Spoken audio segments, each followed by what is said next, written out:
بسم اللہ الرحمن الرحیم۔ جہاں دنیائے اسلام میں حجاب کے بارے میں مختلف معاشروں کا مختلف رویہ رہا ہے، وہاں اسے اوڑھنے کے انداز بھی جدا جدا رہے ہیں۔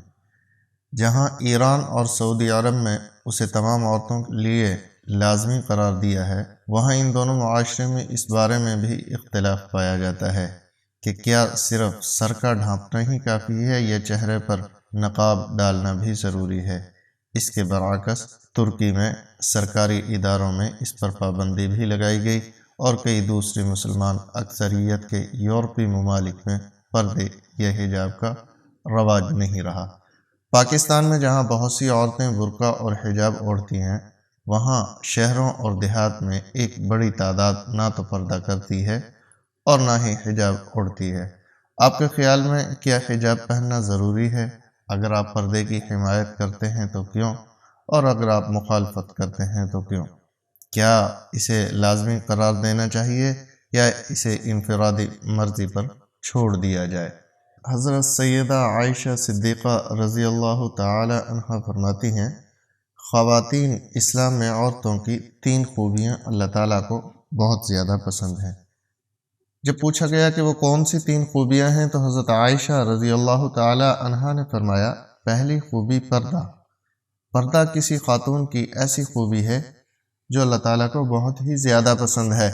جب کوئی خاص خوبیاں اللہ کو بہت پسند ہوں تو پھر ظاہر ہے وہ خوبیاں اپنانے والی عورتوں بھی اللہ تعالیٰ کو بے حد پسند ہیں۔ فرمایا گیا، اللہ کی پسندیدہ بندی بن جاؤ اور پردے کو اپنا زیور سمجھو۔ آج کل کی عورت کہتی ہے یہ پردے کا کیا ہے، بس انسان کا ذہن پاک و صاف ہونا چاہیے اور دماغ کا صاف ہونا ضروری ہے۔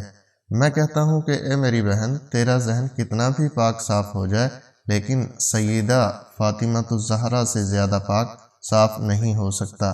میری بہن سن، پردے کا حکم سیدہ فاطمہ کو بھی دیا گیا تھا۔ ایک ان پڑھ باپردہ اور باحیا عورت اس PhD عورت سے کہیں زیادہ بہتر ہے جس کے پاس ڈگری تو ہے لیکن پردہ نہیں ہے۔ ڈگری تو ہے لیکن بال ہر وقت کھلے ہوئے ہیں۔ اس کے پاس ڈگری تو ہے، تعلیم تو ہے لیکن آنکھوں میں شرم و حیا نہیں۔ اس کے پاس ڈگری تو ہے لیکن ماں باپ کا ادب و احترام نہیں، بھائیوں کا احترام نہیں کرتی، ہر وقت شیشے کے سامنے کھڑی ہو کر اپنے بالوں پر اتراتی ہے اور اپنے حسن پر ناز کرتی ہے۔ اللہ تعالیٰ کے دیے گئے حسن پر ناز کرتی ہے کہ میرا چہرہ کس قدر خوبصورت ہے، میرے بال کتنے نرم و ملائم ہیں، اور اسی طرح سے خود کو دوسری عورتوں سے الگ تھلگ سمجھتی ہے۔ اے اسلام کی مقدس شہزادی، تجھے زیب نہیں دیتا کہ تو اپنے حسن پر ناز کرے۔ تجھ سے پہلے کتنی حسن و جمال کی پیکر عورتیں قبروں میں جا پڑیں، وہ بھی کبھی اپنے حسن پر ناز کیا کرتی تھیں۔ آج ان کے حسن کو اور ان کے خوبصورت چہرے کو قبر کے کیڑے کھا رہے ہیں۔ قبرستانوں میں جایا کرو، دیکھا کرو اور غور کیا کرو تو پھر اپنے حسن پر ناز نہیں کرو گی۔ ہمارے ہاں تو رواج ہی بن چکا ہے، اگر خدا نخواستہ کسی گھر میں کوئی فوتگی ہو جائے، کوئی عزیز رشتہ دار یا کوئی قریبی فوت ہو جائے تو اس کی جدائی کا غم ہر چیز پر مسلط ہو جاتا ہے، حتیٰ کہ نماز پر بھی مسلط ہو جاتا ہے، پردے پر بھی مسلط ہو جاتا ہے۔ عورتوں کو اپنے پردے کا خیال نہیں رہتا، باپ بھائی بہن کو نماز کا خیال نہیں رہتا۔ محترم ناظرین، صحابہ کرام رضوان اللہ علیہم اجمعین کے دور میں جب کوئی فوتگی ہو جاتی تھی تو ظاہر ہے خاندان والوں کے لیے ایک بہت ہی غمزدہ صورتحال ہوتی تھی، لیکن پھر بھی یہ غم خواتین کے پردے پر اثر نہیں ڈالتا تھا۔ فوتگی کے دن بھی عورتیں پردے کا خاص خیال رکھا کرتی تھی۔ ہر چیز پر یہ غم مسلط ہو جاتا تھا لیکن نماز پہ مسلط نہیں ہوتا تھا۔ لوگوں کو پتہ ہوتا تھا کہ ابھی نماز کا وقت ہونے والا ہے، اٹھو اور نماز پڑھو۔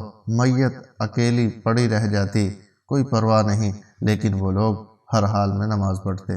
اسلام کی ایک مقدس شہزادی کا واقعہ ہے کہ اس کا ایک ہی بیٹا تھا اور وہ بھی اسلام و کفر کے معرکے میں شہید ہو گیا۔ اب یہ نیک خاتون نبی کریم صلی اللہ علیہ وسلم کے سامنے اس طرح حاضر ہوئی کہ سر سے لے کر پیروں تک پورا وجود پردے میں ڈھکا ہوا تھا۔ صحابہ کرام رضوان اللہ علیہم اجمعین یہ دیکھ کر حیران رہ گئے کہ اکلوتے جوان بیٹے کی موت کا غم تو بڑے بڑوں کا کلیجہ چھلنی کر دیتا ہے، اور وہ گریہ زاری اور چیخ و پکار پہ اتر آتے ہیں۔ یہ کیسی خاتون ہے کہ اتنے بڑے صدمے کے باوجود مکمل پردے کی حالت میں اور مکمل ہوش و حواس میں ہے؟ اتنے بڑے صدمے کے باوجود یہ ابھی بھی پردے میں ہے۔ یہ اس دور کی بات ہے جب مشرکین کی عورتیں اپنے جوان بیٹوں کی موت پر نوحہ خوانی کرتی تھیں، ماتم کرتی تھیں اور بے پردگی کا عالم ہوتا تھا۔ اس نیک خاتون نے جب یہ باتیں سنی کہ یہ کیسی عورت ہے کہ اپنے جوان بیٹے کی موت پر بھی پریشان نہیں اور مکمل پردے میں ہے، تو اس نے کہا، میرے بھائیوں، میرا بیٹا چلا گیا تو کیا ہوا؟ میرا ایمان تو نہیں گیا۔ سبحان اللہ!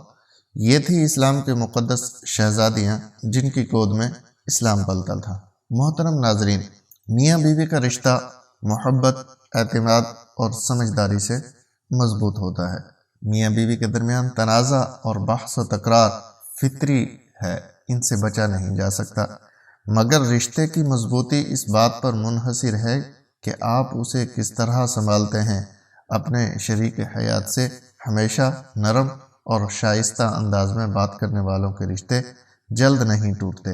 حضرت عائشہ صدیقہ رضی اللہ تعالی عنہا نے فرمایا، دوسری خوبی جو اللہ رب العزت کو بہت زیادہ پسند ہے وہ ہے اپنے شوہر سے ٹوٹ کر محبت کرنا۔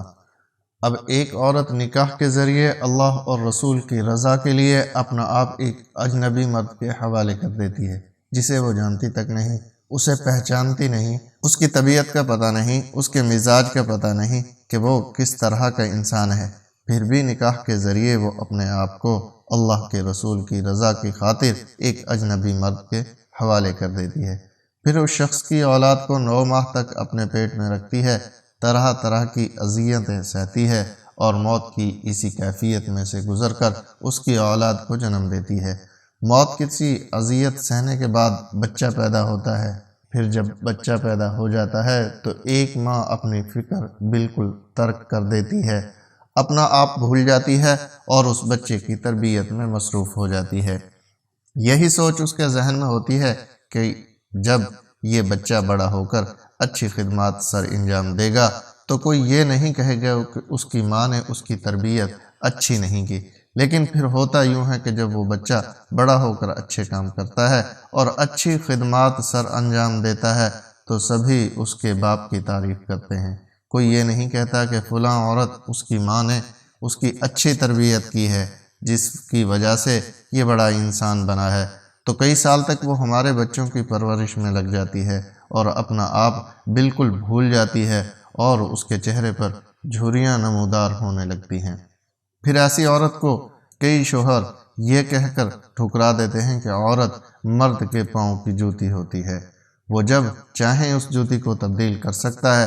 اللہ اکبر! ایک بزرگ اور ایک نیک انسان کی محفل میں لوگ بیٹھے ہوئے تھے، وہاں یہ بات چل رہی تھی کہ ایک مرد کہہ رہا تھا کہ عورت مرد کی جوتی ہوتی ہے، مرد کو جہاں بھی اپنے مناسب سائز کی جوتی نظر آئے تو وہ بدل لے۔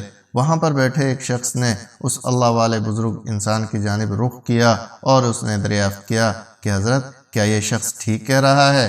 تو بزرگ فرمانے لگے، اپنی سوچ کے مطابق بالکل ٹھیک کہہ رہا ہے، اور واقعی عورت مرد کے پیروں کی جوتی ہوتی ہے، ہر اس شخص کے لیے جو خود کو پاؤں کی مانند سمجھتا ہے۔ فرمانے لگے، ہر وہ شخص جو خود کو پاؤں جیسا تصور کرتا ہے اپنی بیوی کو پاؤں کی جوتی ہی سمجھتا ہے۔ یہی عورت سر کا تاج بھی ہو سکتی ہے، لیکن صرف اس مرد کے لیے جو خود کو بادشاہ کے مانند سمجھتا ہے۔ جب ایک عورت ایک ایسے شخص کے لیے اپنی زندگی قربان کر دیتی ہے جس کے وہ نکاح میں آ جاتی ہے، اس کی خدمت گزاری کرتی ہے، بچے پیدا کرتی ہے اور اس کے بچوں کی تربیت کے دوران اس کے چہرے پر جھریوں کے نشان نمودار ہو جاتے ہیں، لیکن مرد اس بات کو سمجھنے کے بجائے جب یہ دیکھتا ہے کہ عورت پہلے کی طرح خوبصورت نہیں رہی تو وہ دوسری عورت کی جانب مائل ہونے لگتا ہے اور اپنی بیوی کو چھوڑنے کے لیے تیار ہو جاتا ہے۔ تو ایسا مرد اپنی بیوی کی ہنستی بستی زندگی میں زہر گھول کر رکھ دیتا ہے اور اسے کانٹوں کے بستر پر سونے پہ مجبور کر دیتا ہے۔ تو کیا یہی انسانیت ہے؟ خدا را اللہ کی ان رحمتوں کی قدر کیا کریں۔